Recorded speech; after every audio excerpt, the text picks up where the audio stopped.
Assalamualaikum warahmatullahi wabarakatuh. Tabi pun dalam tradisi Lampung, tabi pun itu merupakan salam pembuka dan penghormatan kepada setiap orang.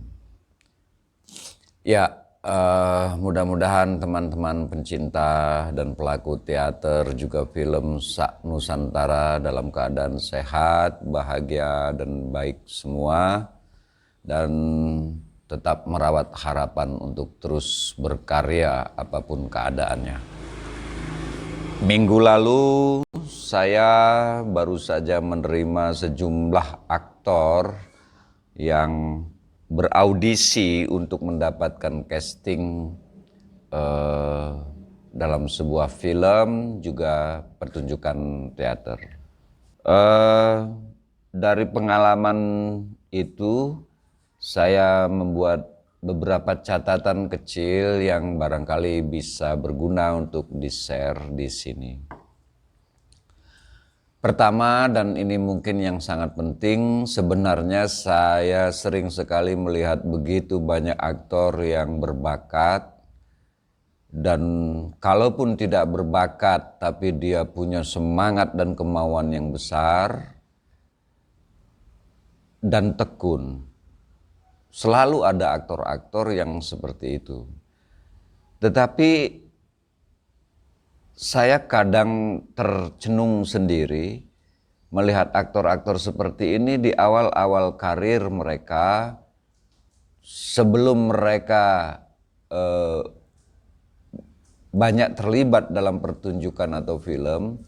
Saya melihat suatu potensi alamiah yang sangat bagus, yang sangat besar. Tetapi mengapa seiring waktu ketika mereka mulai terlibat dalam banyak pertunjukan, saya melihat bakat atau kemampuan alamiah yang semula begitu kuat terpancar dalam diri setiap aktor itu seiring waktu perlahan-lahan meredup, tak terlihat lagi. Nah, lalu saya jadi tahu bahwa ini soal penanganan. Ya, penanganan yang dilakukan terhadap aktor-aktor tersebut. Penanganan di sini maksudnya proses mereka merintis karirnya sebagai aktor itu, mereka kan bekerja dengan koordinator latihan atau pelatih atau sutradaranya langsung. Nah, barangkali disinilah problem itu terjadi. Misalnya pada pengalaman minggu lalu, ada aktor-aktor yang punya potensi fisik, kelenturan emosi, plastisitas suara dan tubuh yang cukup baik. Ketika saya melihat mereka di awal-awal karir mereka, kok tiba-tiba potensi itu menjadi hilang. Itu mengapa saya ingin mengatakan bahwa masalah dengan siapa aktor-aktor ini bekerja itu menjadi sangat penting. Ya, saya jadi teringat kata-kata Stanislavski, bekerjalah dengan seorang ahli. Artinya partner seorang aktor itu harus benar-benar orang yang memahami seni peran. Paling tidak di lingkungan mereka masing-masing, mereka adalah orang-orang yang paling memahami. Memahami di sini tentu saja tidak harus dalam pengertian yang terlampau tinggi. Setidaknya orang yang bertugas bekerja menjadi partner atau menjadi pelatih aktor ini adalah orang yang benar-benar memahami metode kerjanya dengan sangat baik. Misalnya contoh kasus, selalu ada aktor-aktor yang tercetak. Itulah problemnya. Mereka bermain drama dalam naskah apa saja, gayanya, stylenya, kecenderungannya, caranya bermain ya seperti itu saja. Ada yang sangat heroik, yang semua kalimat itu diucapkan dengan sangat besar. Tubuhnya pun kemudian dibesar-besarkan di atas panggung. Suaranya itu kehilangan plastisitas.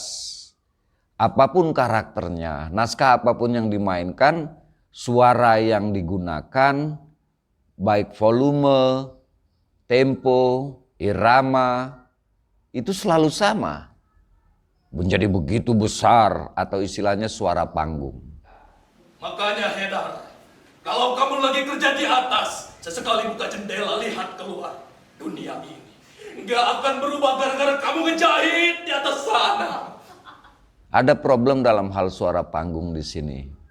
Ketika aktor dibiasakan untuk mengucapkan apa saja, melontarkan kalimatnya dengan tenaga yang penuh, dengan tubuh yang penuh tegangan otot. Bagaimana mungkin dia bisa mengucapkan kalimat-kalimat dengan wajar, dengan lentur, dengan enak? Karena dia terus-menerus dilatih dengan cara yang seperti itu, dengan cara yang salah. Nah, cara yang salah ini karena dilakukan terus-menerus sehingga akhirnya menjadi kebenaran dalam tanda kutip, menjadi post-truth. Ketika diberitahu cara yang benar, dia sudah tidak bisa menerima. Karena beberapa kali dia melakukan pertunjukan dan terlibat dalam pertunjukan, dia lakukan dengan cara yang seperti itu, dan menurut orang-orang di sekitarnya, dia sudah bermain bagus. Dia sudah bermain memukau. Sehingga tidak mungkin lagi untuk dirinya mengoreksi kesalahan-kesalahannya. Nah, karena sudah terbentuk, sudah tercetak.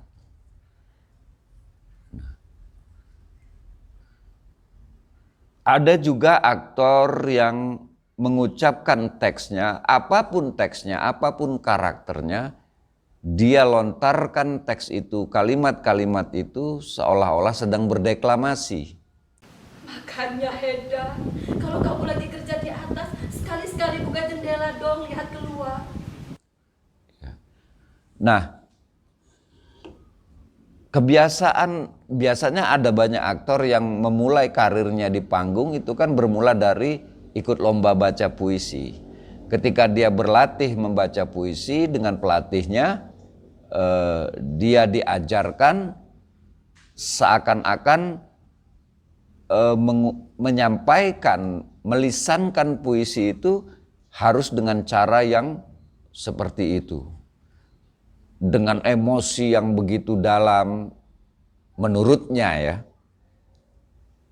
Menurut sebagian aktor seperti ini, emosi yang dalam itu adalah apabila dia sudah bisa mengekspresikan kesedihan atau tangisan, atau suaranya kemudian dibuat begitu menyedihkan dan dalam.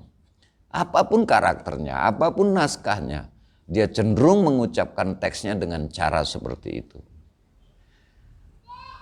Lalu ada juga aktor yang mungkin para aktornya, tapi saya kira pada sebagian besar kelompok teater di kita, kesalahan itu pasti bermula dari sutradara dan pelatihnya.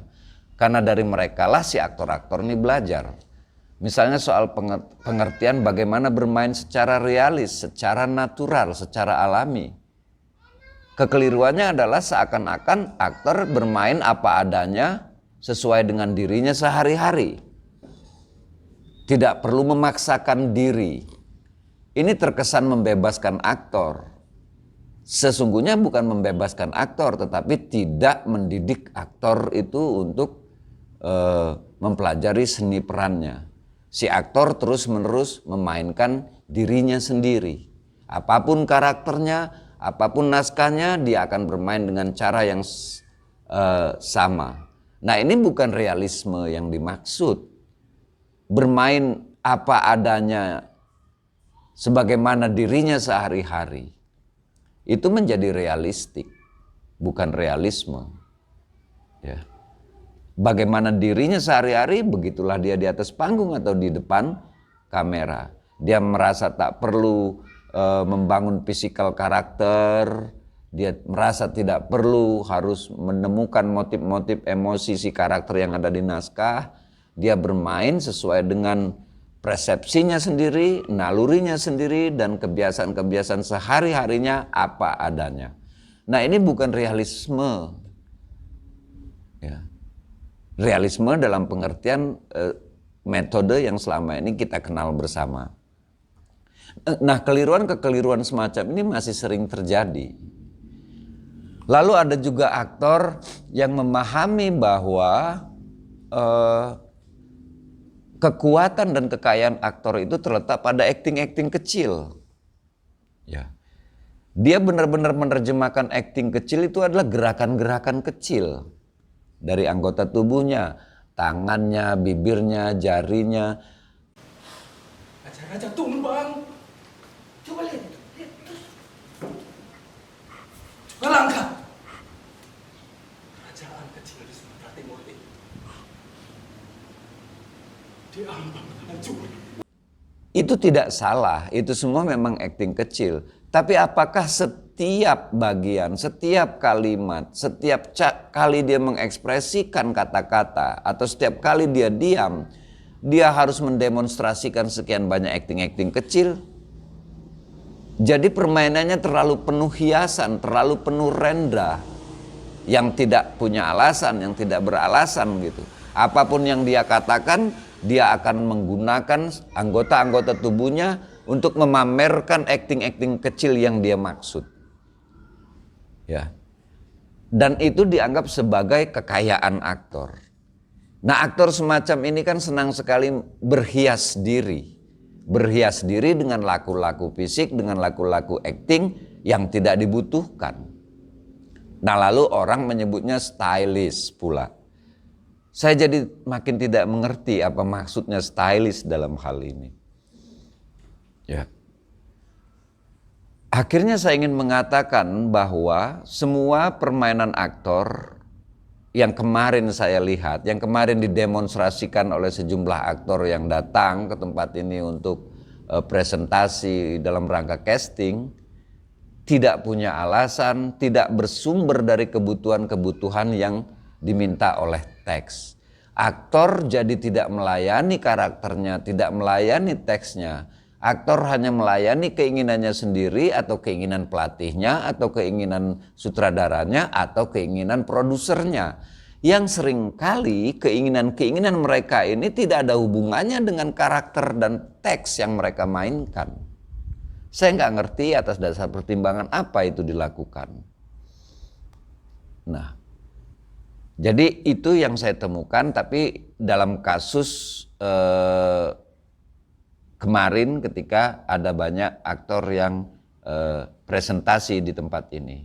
Saya tidak mengatakan seluruh aktor. Tentu saja di luar sana ada banyak aktor dan sutradara dan pelatih yang sudah bekerja dengan sangat tepat. Apapun metodenya, apapun gaya berteaternya, apapun film dan genre filmnya, tentu saja banyak yang sudah bekerja dengan sangat tepat dan berhasil. Ini hanya untuk teman-teman yang mungkin tanpa disadari masih melakukan kesalahan-kesalahan itu. Nah, yang berikutnya catatan saya, ini khususnya dalam fase reading, baik di teater maupun di film, ini hampir bisa dikatakan massal terjadi. Di proses reading atau membaca naskah ini, setiap aktor benar-benar membaca naskah sebagai dirinya. Ketika mereka berkumpul membaca naskah, mereka membacanya sebagai dirinya atau berdasarkan kebiasaan-kebiasaan sehari-harinya atau kebiasaan-kebiasaannya dalam pertunjukan atau film sebelumnya. Nah, proses reading ini juga berlanjut pada penghafalan naskah. Begitupun ketika mereka menghafal naskah benar-benar sebagai dirinya. Nah, ketika reading ini, teknik atau cara mereka membaca atau menghafal teks ini memang seperti itu, maka dia akan tersimpan di bawah sadar. Dia menjadi hafalan tersimpan di bawah sadar, dilakukan terus-menerus, dan akhirnya menjadi naluri. Ketika dimainkan di atas panggung atau di depan kamera, maka hasil hafalan inilah yang akan keluar. Karena dia sudah menjadi hafalan, sudah menjadi memori, tersimpan di memori setiap aktor, maka sulit mengubahnya. Nah, semakin lama aktor terlibat dalam proses pertunjukan maupun produksi film, cara seperti ini terus-menerus dilakukan dan akhirnya menjadi kebiasaan. Karena menjadi kebiasaan, menjadi kebenaran yang kemudian diwariskan, ditiru atau diajarkan secara turun-temurun. Akhirnya kesalahan itu kemudian menjadi bersifat masif. Apakah reading harus dengan cara yang berbeda? Apakah hanya ada satu cara? Saya kira persoalannya bukan mencari cara yang paling tepat. Tetapi wahai saudara-saudaraku sekalian, saya ingin mengatakan justru di proses reading itu, proses bagaimana teks mulai diserap dan menumbuh dalam diri aktor, setiap aktor harus membaca sebagai karakter yang diperankannya. Warna suaranya, temponya, iramanya itu harus mulai dibiasakan di fase reading, di fase menghafal. Artinya sebelum reading tentulah harus didahului dengan kerja analisis dan bedah teks, bedah karakter. Karakternya seperti apa? Nah, ini yang kemudian menjadi dasar bagi setiap aktor untuk membaca naskahnya, untuk menghafal naskahnya, sehingga ketika dia mulai menguasai teksnya, hafalan ini adalah hafalan yang sudah disesuaikan, dicocokkan dengan karakter yang akan diperankan. Sehingga hasilnya baik tempo, irama, warna suara, laku fisik yang lainnya itu memang si karakter, bukan lagi si aktor. Aktor sebagai dirinya, ya. Nah, sehingga ketika dia sudah menjadi nalurinya, yang muncul adalah karakter itu.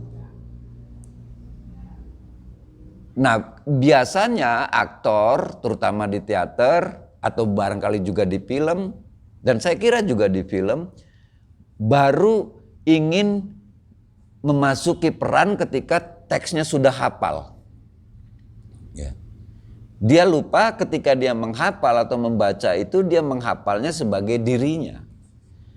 Nah, sehingga ketika dia mulai memasuki karakter, kebiasaan-kebiasaan dirinya ini ikut terbawa. Satu saja kebiasaan-kebiasaan kita, kalau kebiasaan yang terbawa itu adalah kebiasaan yang paling dominan dari diri kita, terbawa ketika kita memainkan karakter, maka satu kebiasaan yang dominan ini akan menyeret kebiasaan-kebiasaan yang lainnya. Misalnya kebiasaan saya yang paling dominan adalah kalau saya berbicara, saya selalu menggerak-gerakkan tangan.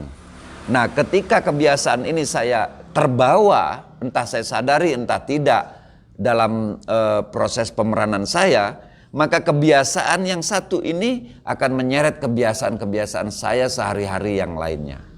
Jadi saran saya, sebaiknya setiap aktor di fase reading atau menghafal naskah itu sudah menghafal dan membaca naskah sebagai karakter, bukan sebagai dirinya lagi. Artinya sebelum reading dimulai, analisis dan bedah teks harus sudah dibereskan. Setiap orang harus sudah memahami bagiannya masing-masing dengan tepat. Saya kira itu dulu. Sampai jumpa di episode berikutnya. Selalu sehat dan bahagia. Salam.